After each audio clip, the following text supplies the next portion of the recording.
Okay, I got 6:30. We're going to start here. So good evening, everyone. Welcome to Park Township Zoning Board of Appeals, Monday, November 3, 2025. I'm going to call the meeting to order. And at this time, I'm going to look for an approval of the agenda that's been presented. Support. You have motion and support to approve as presented. All in favor? Aye. Any opposed? Didn't sound like it. Agenda approved as presented.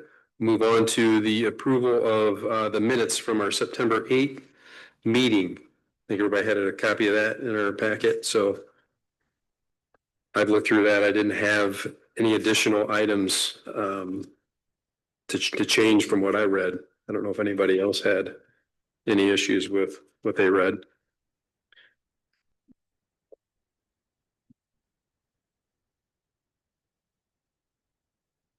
But Dennis, you weren't here. I wasn't here. So Can't testify to any of this. Yep. Mr. Chair, I'd like to make a motion to approve.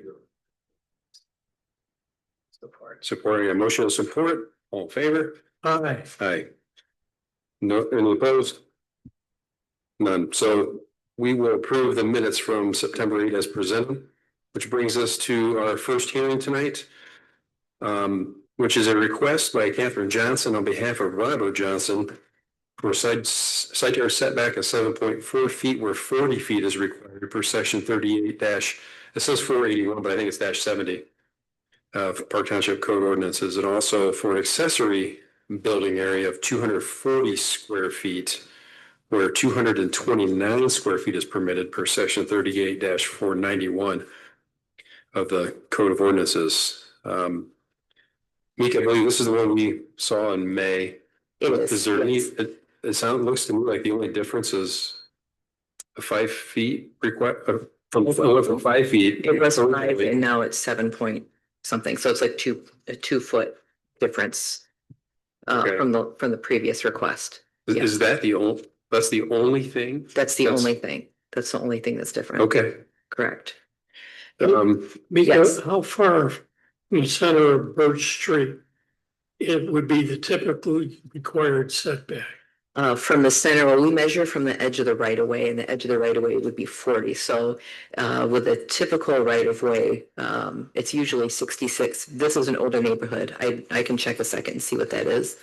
So it would typically be more like 70 feet from the center of the right of way. If I'm thinking correctly, it'd be 33 plus the 40. So it would typically be closer to that from the center of the right of way. So this is a substantial difference. It is substantial, yes, yeah.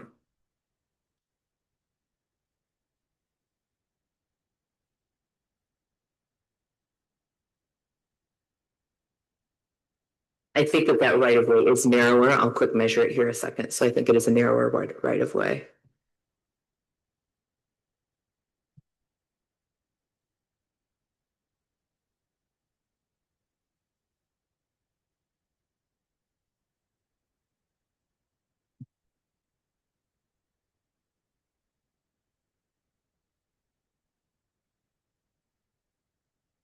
Yeah, so this right of way is 35 feet or thereabouts. So it would be what, 15, 16, like 17-ish feet from the center of the right of way, or from the center of the road to the edge of the right of way, and then the additional. So it would be closer to 57 or thereabouts feet from the center of the road would be the standard requirement. Center of Ottawa Beach Road? Not Ottawa Beach Road, Birch Street. Birch Street. The one on the south. So it's on the corner of Ottawa Beach Road and Birch Street here. Right.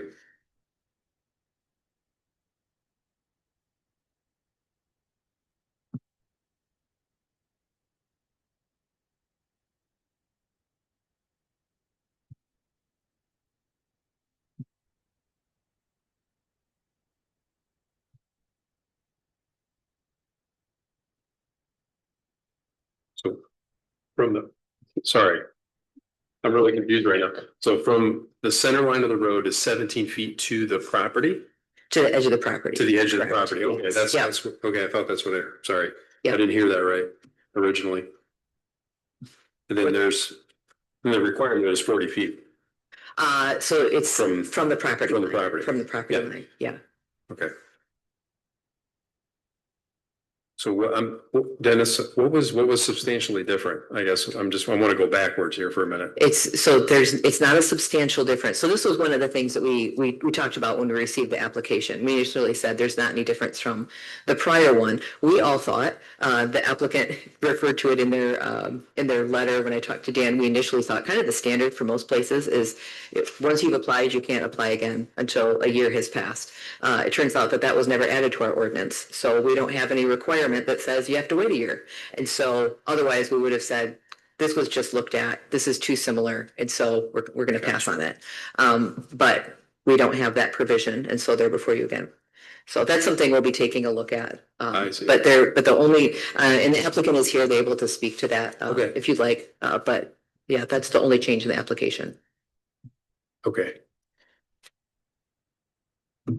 Is the applicant here that you could approach, because the applicant is different from our last time, it looks like, right? The representative is different. Okay, Yes. so can you state your name and Yes. sign in for us and Yes, I can do that. I'll Thank you. sign in and state my name. So good evening, board members and chairman. Thank you for being here. My name's Katie Johnson. I'm here representing Bob Johnson, no relation. The property owner at 1930 Ottawa Beach Road, and we're requesting approval for these two variances related to the proposed accessory building. Now, I know that y'all are discussing whether there's any differences between the application last time and this time, but we do think there are some additional facts that we discovered during the preparation for this hearing, and also during the preparation of submitting the request, from talking to additional neighbors and just going around that neighborhood and taking a look at what the neighborhood is like. So in that neighborhood, if you're not, I'm sure you all are familiar, it is a bunch of lots that are non-conforming, they're small. This was platted back in 1914, before the zoning ordinance here with the setback requirements was around.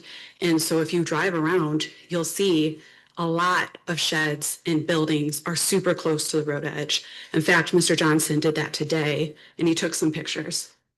And if I can provide these to you guys. Yep. So, this first picture is of 327 Big Bay Road. Now, these measurements are, he said, within a foot or so. And this is a shed within 14 feet of the road edge.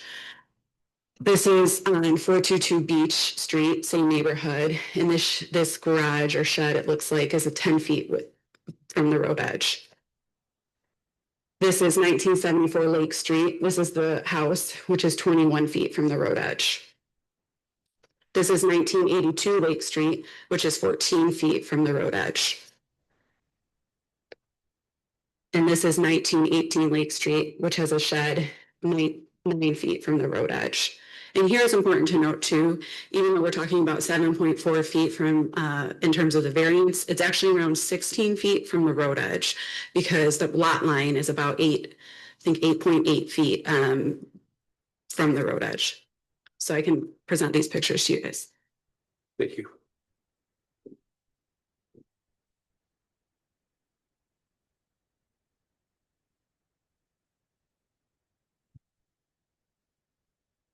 In addition to that, at the first hearing, there was a lot of concern about a lake view potentially being obstructed. And we did some more digging in between the hearings, and we talked to neighbors. We went around the neighborhood canvassing together, knocking on doors and talking to the neighbors to understand whether they would object to the shed, because Mr. Johnson does not want to have issues with his neighbors. He wants to conform and be able to have a shed for his unique situation, but he also wants to be friendly with his neighbors. And so we talked to the person who would have potentially the issue at 1933 Ottawa Beach Road, the lot right across the street, and she wrote a letter in support, which we helped draft and submitted it. In this letter, she talks about how there is no lake view and that the shed would not block a lake view, and that she supports the shed. We just wanted to clarify that, because I think in the first hearing, someone at 359 Big Bay Road had objected and said there's a potential lake view being blocked. However, 359 Big Bay Road is actually on Lake Nicotawa. I do have a little bit of a visual I could provide to you guys as well with the supporting letters included. We had 7 supporting letters in total. So all 7 letters are here. And then we went ahead and highlighted the location of the properties in green for the supporting letters. Note that these 2 are actually just Bob Johnson's properties as well. So he supports them. And then this is his property. The 3 in yellow, my understanding, are objectors to the proposed shed who sent in some email correspondence today. So I thought this might be a helpful visual to see who is supporting. So I have copies for everyone if you'd like. Sure, that'd be great.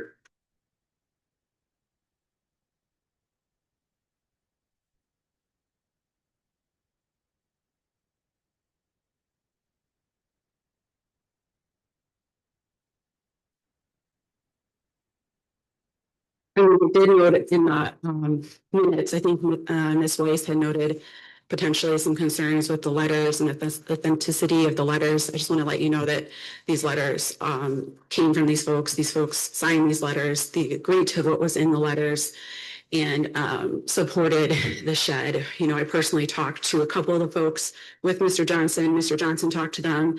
We, you know, talked to a bunch of neighbors.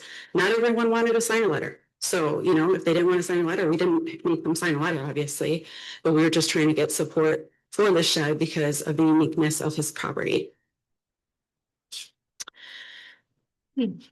Also noted prior to this hearing that Ms. Clark had, who's present here, had submitted a letter of objection to the shed. Ms. Clark doesn't live near this property, just for clarification. I believe she lives near 168th and Perry.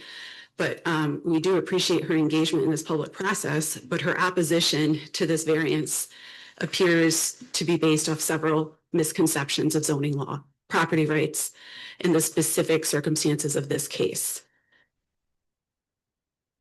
She seems to suggest that zoning variances should not be granted ever, and that here there should be no zoning variance granted. But zoning variances exist precisely because of rigid application of uniform standards can create undue hardship in unique circumstances like Mr. Johnson's, given this double lot situation, 11,000 square feet, very small, hard to place a shed. And so it's not about circumventing the law, it's about applying the law here. And the Michigan Zoning Enabling Act allows for variances. And they've been routinely granted in this township, and each variance is individually looked at, preventing any alleged domino effect as suggested in her letter. And so, in fact, adopting a policy to categorically deny setback variances would violate the Michigan Zoning Enabling Act. In 2024, this board here granted numerous setback variances. I only had a brief time before this hearing to look, but I found at least 6 examples of variances granted over the course of 2024. I'm sure this board is familiar as you all were granting them, but there was one in December 2nd, 2024 for 4326 Lakes Drive, 30 feet and 10 feet where 40 feet were required. 2023 for Lake Ridge Drive, 5 feet where 10 feet was required and 8 feet where 10 feet was required on June 3rd, 2024. 1960 Lake Street, where a 4-foot setback where 10 feet was required was approved on February 5th, 2024. 726 Wisteria Drive, a 5-foot setback was approved where 50 feet was required on March 4th, 2024. 3399 Maple, a 7-foot setback was approved where 10 feet was required on November 11th, 2024. 4081 Lakeshore Drive, a 5-foot setback was approved where 10 feet was required on July 1st, 2024. I'm not sure if Ms. Clark objected to any of those, but I don't know if she has a personal vendetta against my client. She did mention short rentals. My client has owned 13 rentals in the course of his life here. He only owns a couple now, no longer operating as short-term rentals, of course, but so to get to the standards here and about these unique circumstances, I've shown you the neighborhood characteristics. This neighborhood is unique. It was platted in 1914. His lot is only 11,000 square feet. R3 requires 15,000 square feet. His lot is already non-conforming. His house is 943 square feet. 1,000 square feet is required in R3. And for him to comply, he needs, because of this double lot frontage, he has to have 40-foot setback from both Ottawa Beach Road and also from Birch.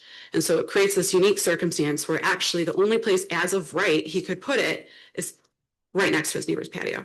And that's why his neighbor, Maureen, who's at 1918 Poplar, I think it's, or maybe 1912, excuse me, 1912 Poplar, I believe, has written this letter in support of the shed because she wrote a longer letter because she really does not want him to put the shed in where as of right it could go, because that would be literally right next to her patio. So the location here makes sense.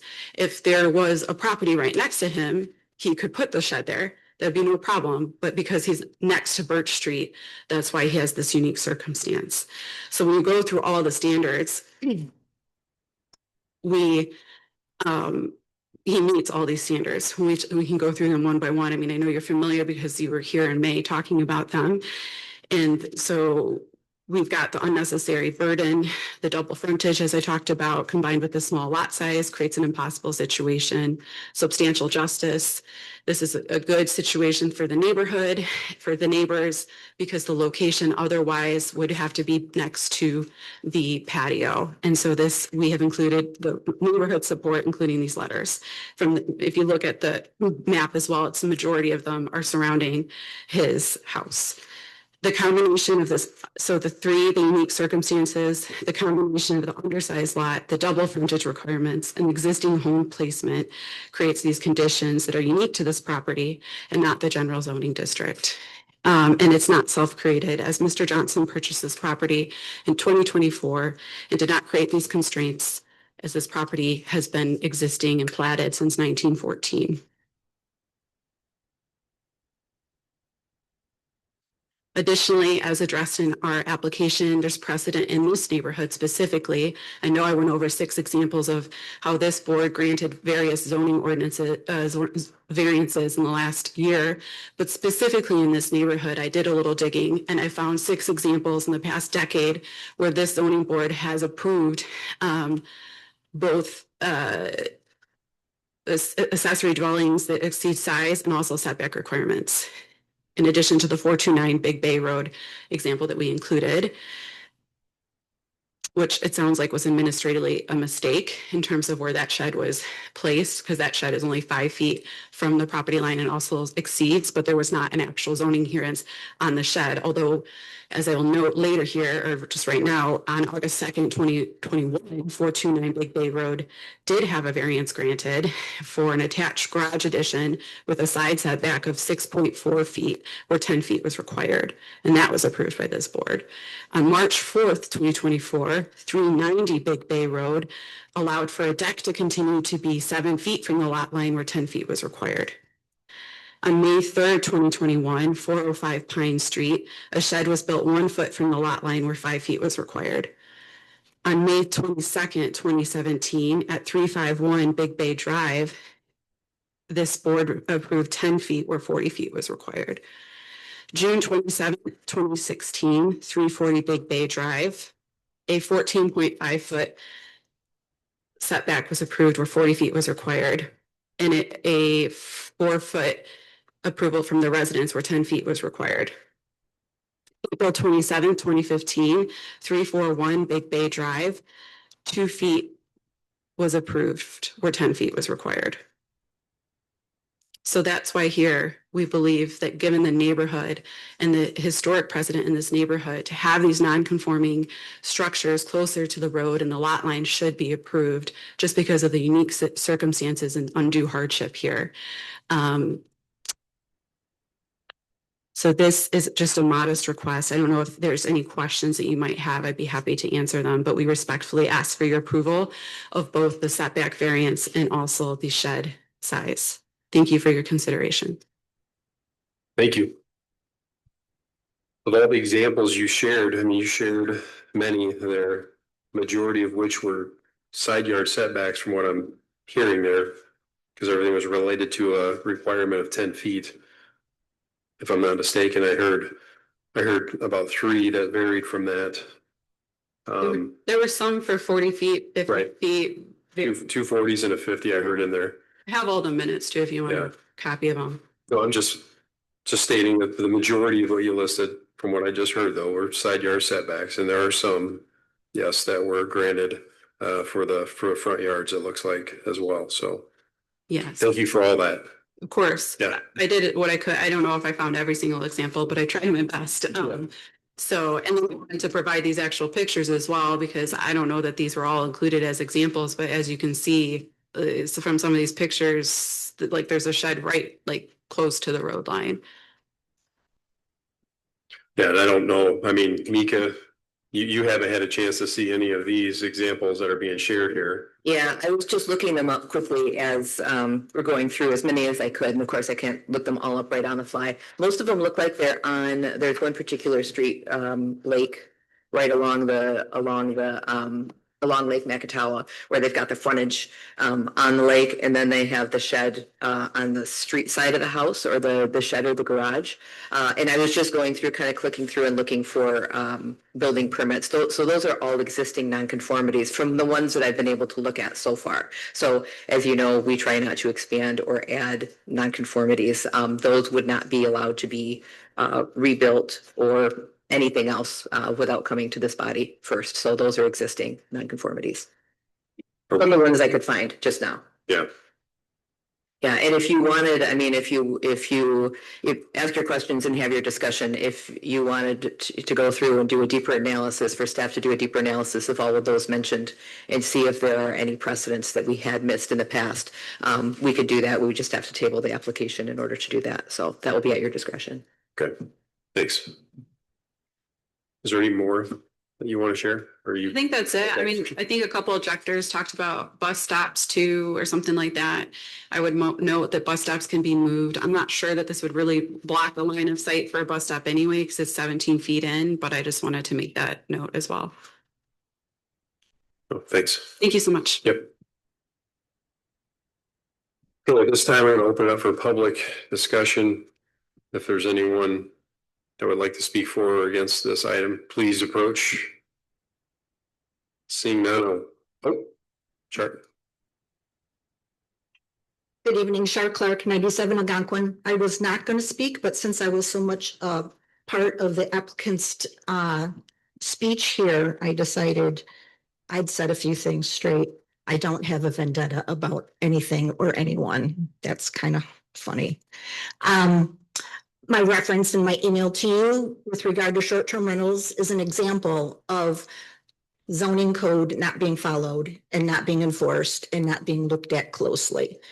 And I see again and again with the ZBA, things get passed through. I was in fact present in May when this request first came to you guys, and you denied a 7-foot offset, and now they're asking for 7.4. I find that, I don't know what I find that. That's absurd. The board gave some suggestions at that time, if I recall correctly. It was looked at putting it on a totally different portion of the property, which would have fallen in line with what the board asked, and apparently that wasn't suitable for them because they come back to you today for that. My main concern is safety and putting structures close to the road. I did comment on school buses, and not only the school buses needing to see the environment, but the children walking to the school buses needing to see around their surroundings. That in fact is my number one concern. And I do want to follow up with, it doesn't matter what prior boards had chosen to do, whether of sound background or by error. This board, I would really like you to consider and think about all the factors in this proposal. Thanks. Thank you. Anyone else? Okay, seeing none, I'm going to close public comment and open it up for board discussion.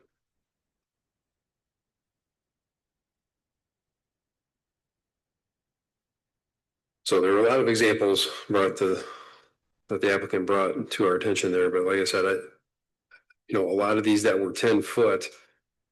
Yeah, there's one extreme here that was cited for 2 feet where 10 feet was granted or required, 2 feet was granted. So that was an extreme one. I was curious what that would be.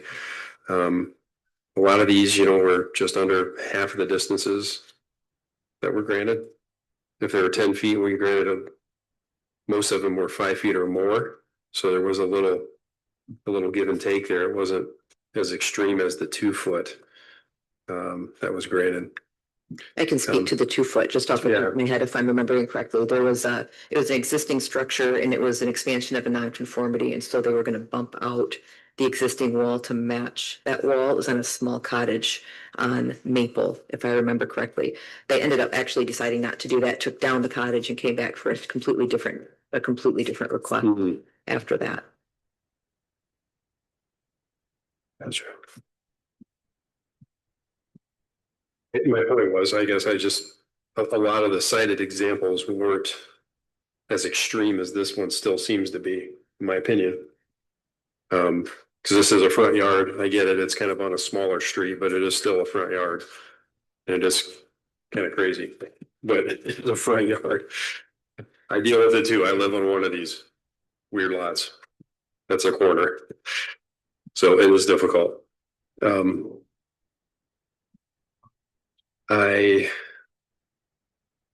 don't know. I guess I thought there was going to be more and I thought there was more to the letters to be presented here. You know, that something was off about the letters that were written and signed, but it sounds like maybe it was just one person didn't know they signed it. And well, we didn't talk to all the letter writers. We don't know for sure what happened there. We went back and forth with them. They said, no, they didn't recognize the letter. It wasn't their voice. It doesn't sound like something they would have said, but they agreed with it. So that's kind of the information we have. We also know that the applicant had been asking for a petition to be signed. Maybe the signature came from there. We really don't know as far as that went. But they did say, the person whose name was on the letter said, I don't recognize that. I agree with it, but I don't recognize that, and I wouldn't speak like that. so maybe it just they forgot that they had signed it. I mean, I don't know. Find that hard to believe, but You can please for this. Yeah, for the 2 letters I submitted with the ZBA hearing, I was personally present. I'm an attorney. When they signed them, I was personally present when they signed them. So I don't know who said they didn't remember it, but I was personally present when they read the letter and signed it. It's not like we came with something different, moved a signature, nothing nefarious like that. They personally signed them. The rest of the letters, Bob personally reached out to the neighbors, talked to them. And again, some of it was on email correspondence. You could see the e-signatures. And, you know, we can present those email records of corresponding with these folks, but I'm not sure who was confused on the signature. But again, personally present, talked to them, went over it. And it sounds like from Ms. Weiss's conversation, they agreed with everything in the letter. So. Okay. All right. Thanks. You're welcome.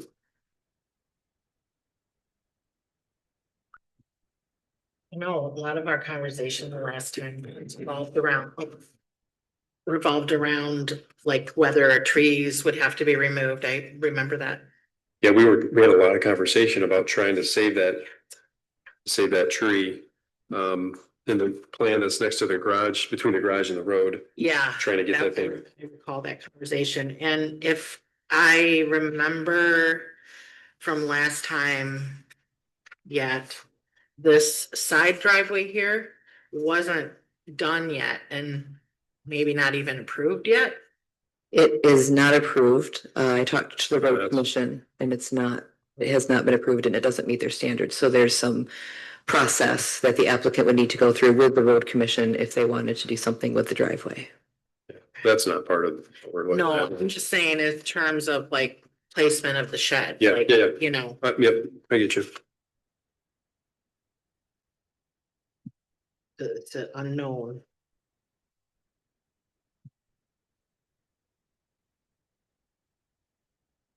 I got one question for the applicant, actually, looking at this plan with the landscaping shown on it.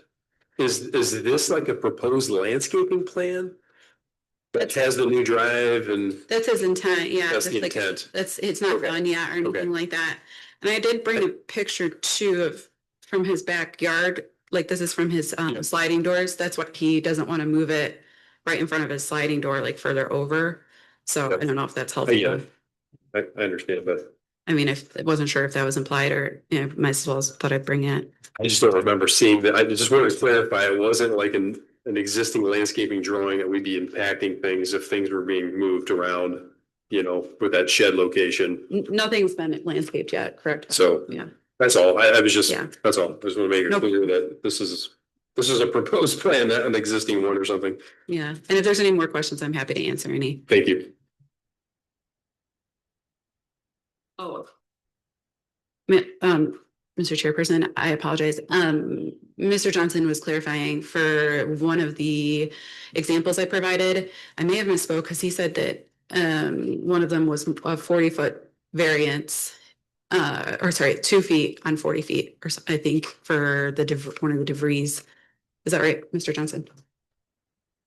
For the 40-foot. We're getting to two. One was a 2-foot variance and the other one was 14.5 foot variance. On 40 feet. Two different approvals. One approval was. Mr. Chair, could you have him approach the Yeah, microphone? can you please come to the podium if you're going to talk? One of the notes you have there, Perkins had 2 approvals with the zoning board. One approval was a 2-foot 7 inches for a porch. And then a year later, he went back and got a 14.5 foot variance on a 40-foot. A 40-foot front yard. Then DeVries, which you also have, that one was a 40-foot set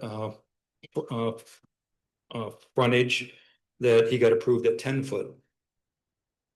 And then Johnson, that one got approved through the zoning administrator, where he got a 5-foot, where a 40-foot is required. So there's actually 4 where the variance was approved, where a 40-foot was required, but it was given at a lot less. Okay, thank you. Yep.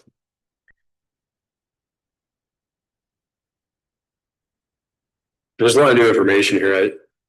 With these examples of this, I guess I would love, if we're gonna consider all of that, I think I'd rather have like Mika kind of proof all of that for us too. So that we can, I mean, have a better view of what we're hearing, you know, just to see that. But I don't know, what do you, it's like you want to say something, Dennis? You know, Mr. Chairman, I would hate to have the zoning board of appeals justify every decision they make based on the history of decisions made in the past by ZBA members who are no longer serving and face different circumstances at the time. And I just haven't heard satisfactory justification for overturning the ruling that the board has already made on this request. I mean, I agree. I mean, the original was requested of 5 feet and we talked about a 7 that wasn't going to be acceptable. So I really thought there was more to it, but we're still talking about 5 inches of additional distance tonight over what was denied last time. So, I mean, I get it. I hear all the examples being brought up here, but to your point, Dennis, you bring up a great point for all of us and everybody listening. I just, yeah. I don't think there's a lot of new information here for us. Yeah. To try to make a decision. Would you entertain a motion to deny if I made it? I would. Well, I would make a motion that we deny the request Yes, support it. and refer to the ruling that the board has already made on this subject. I'll support that. Based on our last conversations? Is that, Mika, is that? I think that you would probably want to go through the standards and look at those. I think that those are fairly similar to last time. Dennis, is that something you would? Yeah, the problem is the first standard can't be met. Right. So I don't know if I need to go through all of them, but I'd be happy to. So if we were gonna do this. On my agenda again. Yeah. There's actually two items here, right? There's the setback first and then the area second, but we never got to that originally anyway. So we're still looking at a setback variance for 7.4 where 40 is required. So that's 38-70 and there are 4 standards there. And Dennis, you're talking about the first one.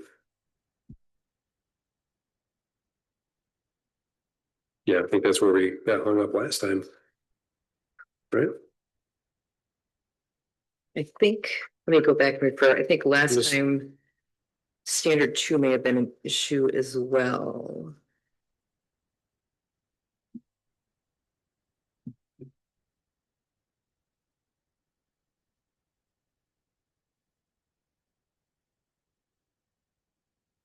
But you only need to have one standard. You'll probably want to be Yeah. consistent, however.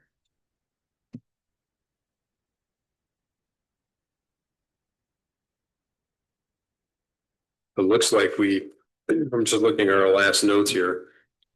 That it was standard 4, that practical difficulties were not self-created. Is the reason we denied the dimensional variance. I have Am I that, missing that? Maybe that's wrong. No, that's right. hung up on factor 2, that substantial justice and practical difficulties not being self-created. Mhm. With 1 and 3 possibly able to be met.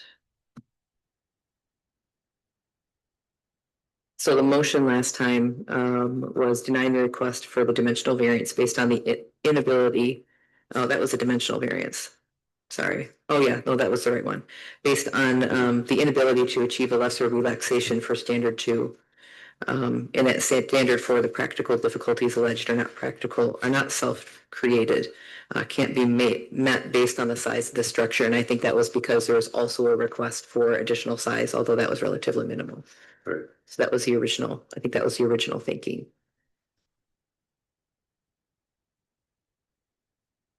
Now, upon review, if you see things differently, that's something that you can consider, of course.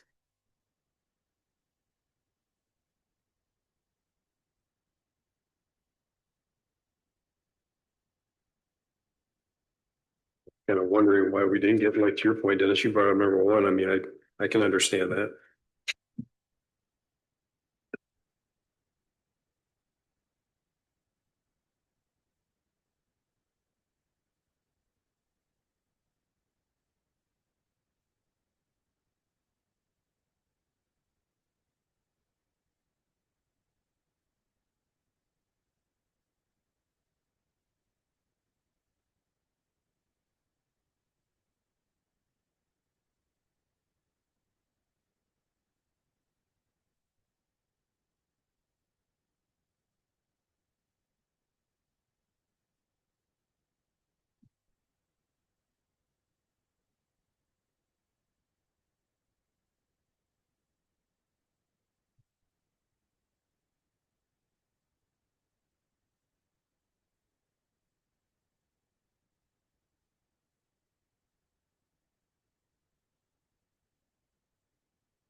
I'm just curious, the applicant, what made you think or want to bring an additional 5 inches to us to propose as an option for us to consider? I guess I'm just curious.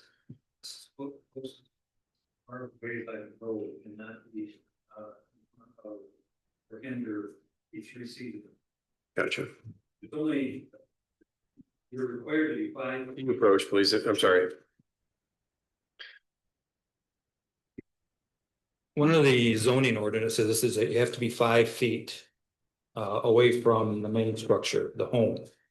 And any closer to the home in the backyard, you should have a layout where it shows the 5 feet of perimeter on my property. Yep, Do you have that? yes. The buildable area with the setbacks on it? The dotted, the blue line is the 40-foot setback, okay, the blue line. Yes. That's a 40-foot setback. The red line, dotted line is the 10 feet distance. 10 feet. From, so. Yep. The further I bring it to the left, or that's the north. Yep. It hits that 10-foot, spot where I can't have it that close. Plus it blocks any view I have, and I don't really want a building 10 foot away from my house. Yeah. I already had one, there was one there previous, or when I bought the house, that was 17 inches away from the building. I removed it.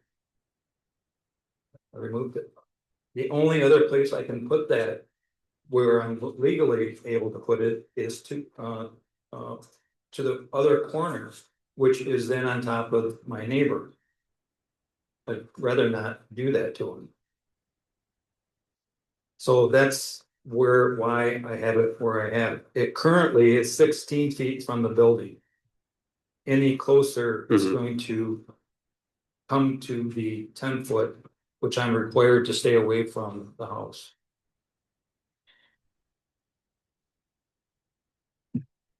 Does the depth of the shed have to be 12 feet? Pardon me? Does the depth of the shed have to be 12 feet? Could it be 10? It could be, but it just eliminates my room again.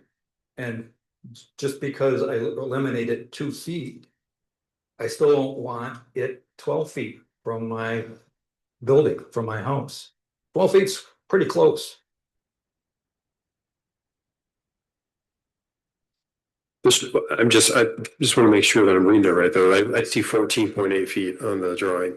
That it's away from your corner of your house right now, right? This corner dimension says 14. 14.8 from the Okay. house. Okay.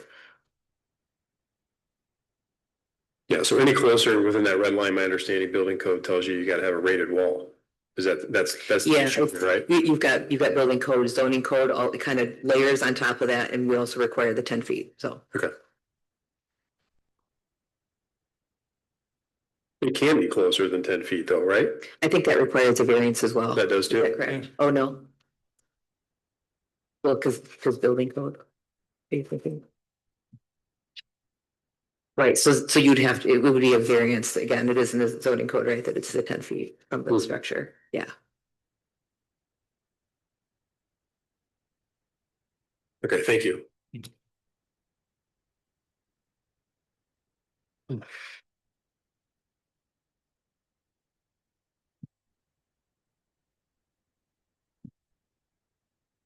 And I know you're still deliberating, but we're also happy to provide this. I know that there's been discussion of not relying on precedent and all that, but we're happy to provide all that in writing to Mika if you wanted to further investigate that or anything like that.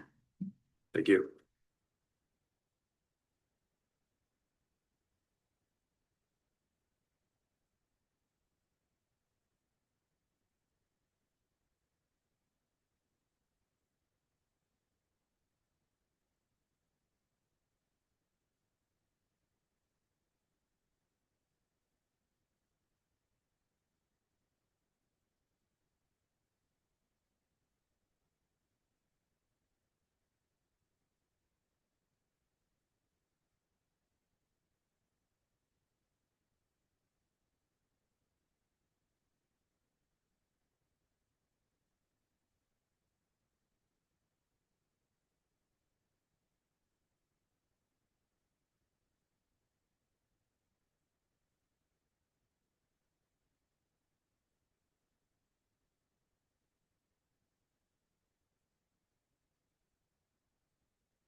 I mean, I get why, I mean, the site could accept it, you know, it's feasible for this thing to be within limits and compliant, but, and I get it for good reason why the applicant is concerned with doing it and not hindering his neighbor's view and feeling like he's encroaching on their site, but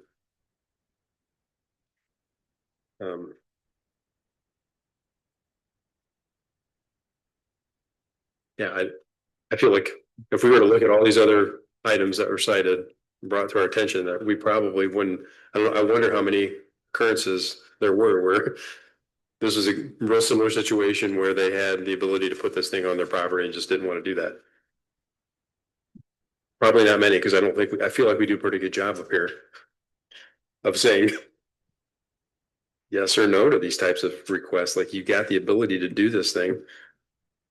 And I get it. I would probably do the same thing if it were my property. And I'm, you know, just to be a neighbor, gracious about setting it in a spot that's not prohibiting or encroaching on their life. But my rights, it can be there. I don't know.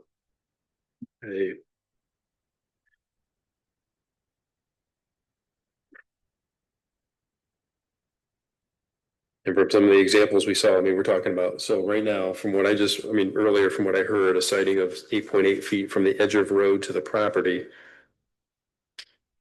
And the setback from the property says 7.4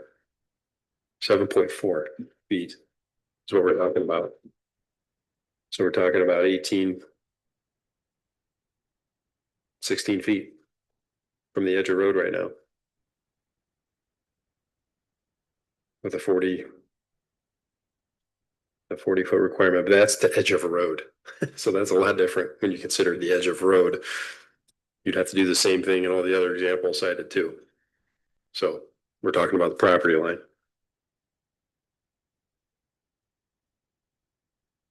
So I don't know, but like I said, I still feel what we went through before is still valid here, and I'm ready for a motion and all. So you have a motion and a second on the floor. I Yeah. believe. Could you discussion standards or Do withdraw? you want to run through that, Dennis? Or do you want to cite? I mean, Do my best. I would like everyone, sure. the board, to join in whenever is appropriate. Mhm. Okay, the request deals with the standards for setback variances. And it's section 38-70. The first requirement or standard being that strict compliance with the zoning ordinance regulating the minimum area, yard setback, frontage, height, bulk density, or other regulation would render conformity with those restrictions of the zoning ordinance unnecessarily burdensome. And I really, it's based on staff input, strict compliance with regard to the setback could be burdensome, but may not be possible to place the structure on the property and meet all setback requirements for the residential structure or property. Basically, I don't feel the standard can be met. Because I don't think the zoning ordinance is unnecessarily burdensome. The Yeah, I second, agree. granting the request variance would do substantial justice to the applicant, as well as to other property owners in zoning district. If a relaxation applied, would give substantial relief to the property owner and be more consistent with the justice to other property owners in the district. The Board of Appeals may grant a lesser variance provided the other standards are met. Well, this could be met, but there's been no effort to try to offer a lesser variance. So I don't really think that this standard could be met as well. That would move us to the third one. The plight of the property owner is due to the unique circumstances of the property. such as the odd shade natural features. And I think this standard can be met because we have a devil of a time with these lots that have frontage on two different streets. But to compound that by allowing this request is only going to make it more difficult for this board to rule on future requests for similar property layouts. So though this can be met, I don't think it's in the interest of supporting the ordinance to give relief. The next standard would be the practical difficulties alleged are not self-created. And they are not, and so this standard to be met. The second portion is the administrative approval on the standards for the accessory building square footage. And if you need me to go through that, I will, but I think similar to last time, I think if we can't get past the first one, we can't, this has got to be more of an administrative decision at this point for Yeah, so- right? Typically, if we've got one variance, it's, you know this already, but if there's one that goes before you, I bring them both rather than deciding one, then bringing the other to you. So, yeah, if an alternate plan would be to be considered, then staff could look at that administratively. Yeah.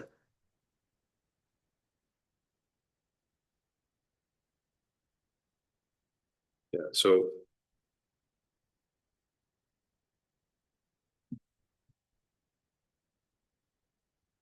So we've got a motion to deny. correct. We have support. We have support. We have a roll call on that. Mr. Eid, Yes, on support for denial. Mr. Cerny, Yes. Ms. Payne Nayak, Yes. Mr. Fleece. Yes.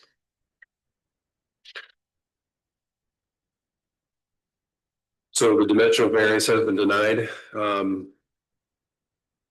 So I think it makes sense to shift the size request back to the administration to approve.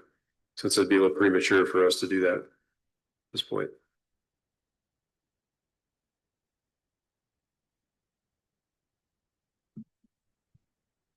Oh, sorry, but the outcome of that. Thanks.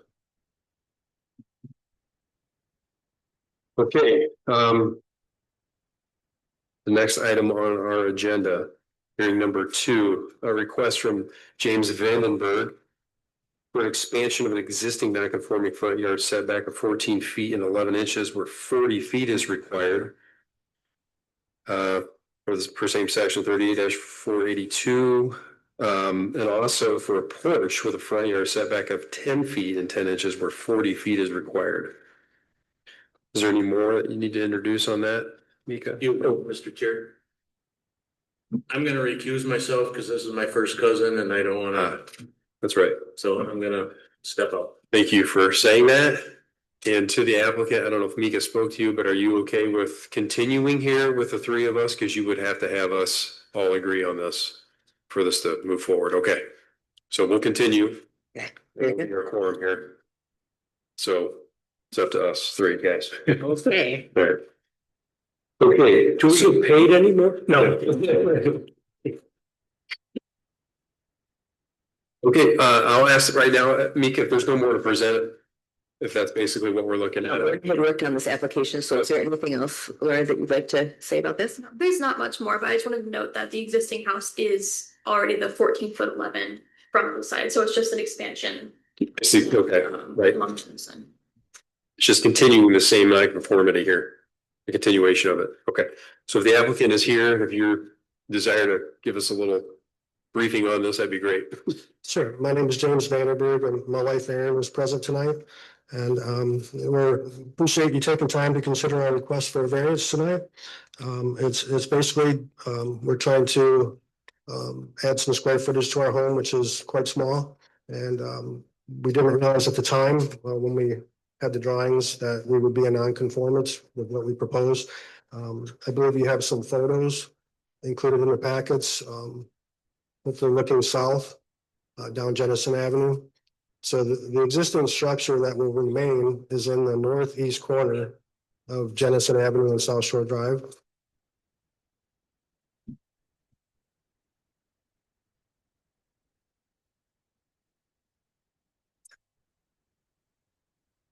Yeah, you've got these larger photographs as well with your application. There's small ones, there's many ones in our actual staff memo, but. Yeah, so this is from Jennison here. Yeah, so the existing structure that will remain is in the northeast corner, Jennison Avenue, South Shore Drive. Yep. And the proposed new structure will be right in line with that, going south. Yep. And I believe you can see from the pictures that to us, it feels like it is quite far back from Jennison Avenue. And at the time it was built, it was in compliance with the zoning. So we just would like to continue south with that. And yeah, we feel like because of the grade on the property, the further south and the further west you go, it drops off quite a bit. And right now, I believe we'll have 3 feet. The garage will be 3 feet lower than the existing structure. The further we go south and west, the worse that becomes. And so right now there is no basement underneath the breezeway, and once was a single stall garage to the extreme south, which they converted at some point to living space. So there is no crawl space, there is no basement, there's no way to get mechanicals to that south part. And so that's why we would like to have a basement under that. Gotcha.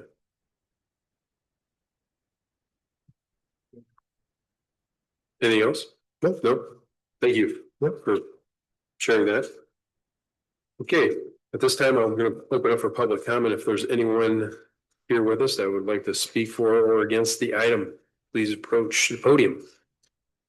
Seeing none, I'll close public comment and open it up for more discussion. So we've got two standards to look at. One for the expansion of the non-conforming setback, so along that whole edge on Jennison, where we have the existing 14-foot 11 condition, that face would just continue down to the south where the addition goes. So we're just extending that non-conformity along the length of the addition. And then along with that, we've got another setback variance for the porch, the front porch. And that is for 10-foot 10, where 40 feet is required. So because that porch has got a roof and it's, I guess, right. So it's encroaching into that even further now, the way this is designed.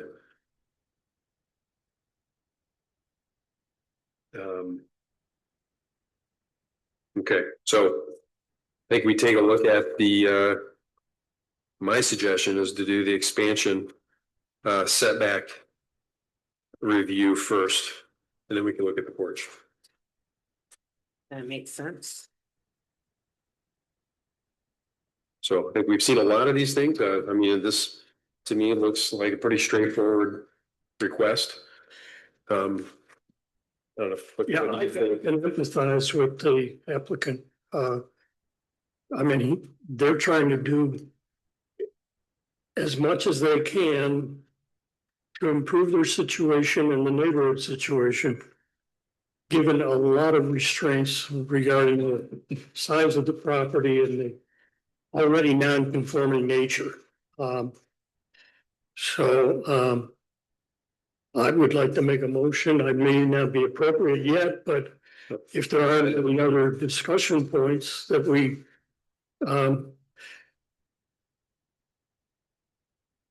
relieve the applicant and provide the standard modification to the ordinance to allow him to proceed. I support it. I support it. Then I'd like to go through the Let's do standards. it. Absolutely, Dennis. Let's go for it. Section 48483 is the expansion of non-conforming setbacks. And the first standard is that the proportion of the main wall, which has been altered by the projection. And the comments are that the entire length along Jemison Avenue would then be a total of 83 feet 4 inches and match with the existing building setback. That's a real plus. So I really think this standard can be met. The second standard is the overall effect of the proposed projection on adjoining properties and the surrounding neighborhood. And because the addition matches the existing building setback and is further south of the corner along South Shore Drive, this should not affect adjoining properties in the neighborhood. The extended covered porch along the new roof and siding actually will upgrade the looks of their home and better fit the surrounding area. So even with the addition, the residential structure will still be 45 feet and 10 inches from the south property line, which allows ample space for light, air circulation between the structures. So I believe this standard can be met as well. The third standard is the addition shall not be less than 5 feet from the side and rear lot lines and shall not be less than 10 feet from the front of the lot line. Without the covered porch, the addition will be set back 14 feet, 10 inches from the road, and the setbacks from all other lot lines are significant. Expanding the structure along either street frontage either expands a nonconformity or creates a new nonconformity due to the original placement of the home. Therefore, I think this standard appears to be met. So that portion of the required standard has been met. And if you'd like, I'll move into the setback variance. I think we should, sorry, Jeremiah, I get feedback tonight from this, I think. But I think let's have a roll call on that between us before we move on, Dennis. So. Mr. Reed? Yes. Ms. Payne Nayak? Yes. Mr. Fleece? Yes. All right, so that first item, when the non-conformity setback is approved, and Dennis, yeah, if you want to continue to talk about the porch. Second item, setback variance of 10 feet, 10 inches where 40 feet is required. And that is regarding the front porch. The first standard is the strict compliance with zoning ordinance regulating the minimum area, yard setbacks, frontage height, bulk or density, or other regulation that would be in conformity with those restrictions of the zoning ordinance unnecessarily burdensome. Strict compliance would be burdensome, if not impossible, as there's no way to expand the structure without either expanding the existing nonconformity or creating additional nonconformity. This is due to the original placement of the home, which the applicant played no role in. Several homes in the feature a porch. Some have decks or landings. Others have covered porches like the one proposed by the applicant. The addition of the porch would meet the 10-foot minimum setback for the front lot line. Therefore, I believe this standard can be met. The second standard is that granting the requested variance would do substantial justice to the applicant as well as to other property owners in the zoning district. If a lesser relaxation would be applied for, that would give substantial relief to the property owner, would be more consistent with the justice to other property owners or the district, the Board of Appeals may grant a lesser variance provided the other standards are met. With regard to this standard, due to the non-conforming nature of many of the properties in this area, Granting this variance would do justice to those that cannot alter the footprint without creating or expanding a nonconformity. The South Shore Club condo common is directly across the street from the applicant, so there's no residential structure that will be impacted by the addition. The addition will leave 45 feet between the residential structure and the side lot line, providing ample space between the applicant's home and the home at 748 Jennison. And there's no view that would be impacted by the expansion. Granting the variance would do justice to the homeowners by allowing them to expand their home, which cannot be done in any capacity without a variance. So I believe this standard can be met. The next standard would be the plight of the property owner or applicant is due to the unique circumstances of the property. The location of the home was due to the original lot line placement, which had the property split into 4 lots. The natural topography of the property makes alternative placement more challenging. There's a 4-foot grade change from existing residential structure to the rear property line. Additionally, the expansion of the home to the rear would lead to greater nonconformity. A rear expansion would also lead to a nonconforming rear yard setback. This would make for a total of 3 significant nonconforming setbacks as opposed to the existing 2, which leads to the fact that this standard appears to be met. And finally, the practical difficulties alleged are not self-created. And the applicant purchased the home in 2015 after the home was built. No residential improvements that expanded the footprint have been completed by the applicant. So this standard appears to be met. All right, thank you, Dennis. I think that sounds pretty good to me. And anything else to add? So we got the motion. I'll support. Roll call, Lorna? Mr. Reed, Yes. Ms. Payne Nayak, Yes. Mr. Fleece. Yes. All right, so both variances have been approved, so you should be all set with the work you want to do there. So Mika, you'll reach out with a letter of. Yes, I approval? will send something. Yep. Okay. Okay, thank you. All right. Our next item on our agenda tonight is to review the proposed 2026 ZBA calendar. Woohoo! All right. Oh, look at All that right. go away. Do you remember when I think we brought this back 3 times for revision? Yeah. I took a look at it here. I have 2 conflictions. The January meeting and the November meeting.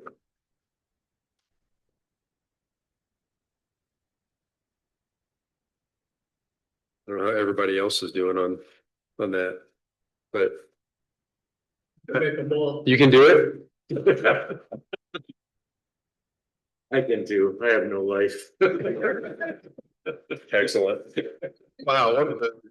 That'll be fun. Let me say, I don't know because I don't know what's happening from one day to the next. Right on. So you have a life. I have 2 seniors this year. I don't ever know what's going on until the last minute. 3 kids in high school, so it looks good to me. I don't have any Okay. thing that I'm glaring. And we've got all of our current substitution members that can jump in. Sorry, I'm trying to think of the term. Yeah, I'll check and see if they're still available. for Yeah, 26. yeah, I can find that out. Okay. Yep. Mhm. Okay. Yeah, looks good otherwise. Do we need to have a motion to approve the You know, calendar?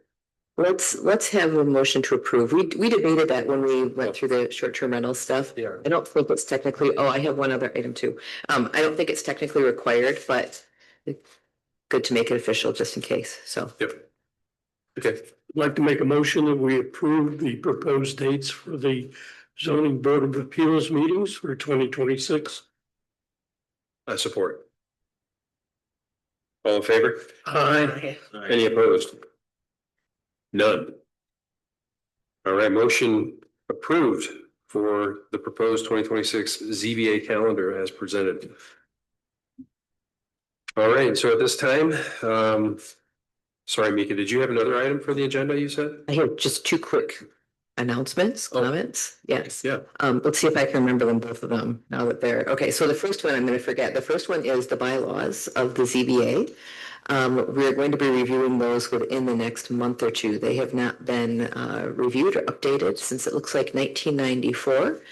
We started looking at those in the planning commission annually. When I came on staff, we kind of dug them out and have been updating them. So it's time to do the same for the ZBA. We're spending some time with those when we were looking at one of the applications for tonight. We'll probably also be bringing to planning commission a recommendation to say, like most other municipalities, there needs to be 12 months or significant difference before you bring back a request. So that was one of the items. Now I forgot the other one.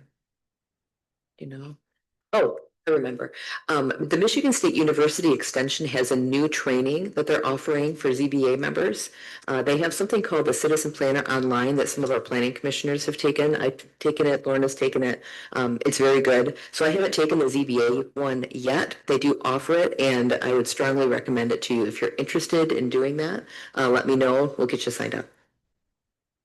I would love to do that. All right. I'm saying it right now. Good. It's an online. It is an training? online, yeah, yeah. And so if it's like the other one, it's quite a few hours. No. But it's but it is online. It's on your own time. Okay. It's corny and funny. I mean, the other one is very corny, but I don't know. I thought it was good. Okay, great. Yeah. I'll think about it. All right. You staff. Oh, yeah, I can tell you how many hours it took. How long is this training? How big is that? No, thanks for sharing that, Mika. Anything else? That was it? Yes, Okay. that was it. Sorry. Okay, no, you're good. All right, I'm gonna open it up for public comment. Is there anyone here? Sure. Okay, closing public comment time. So our next meeting is Monday, December 1. Do we have items coming up? We have two so far, two, yeah. Two items? Okay. All right, well, see everybody December 1, hopefully. Is everybody not gonna be able to be present for that? I will be here. Yep. Yeah. Motion to adjourn. Oh, so. All in favor? None opposed? All right, motion approved. Meeting adjourned. Thanks, everybody.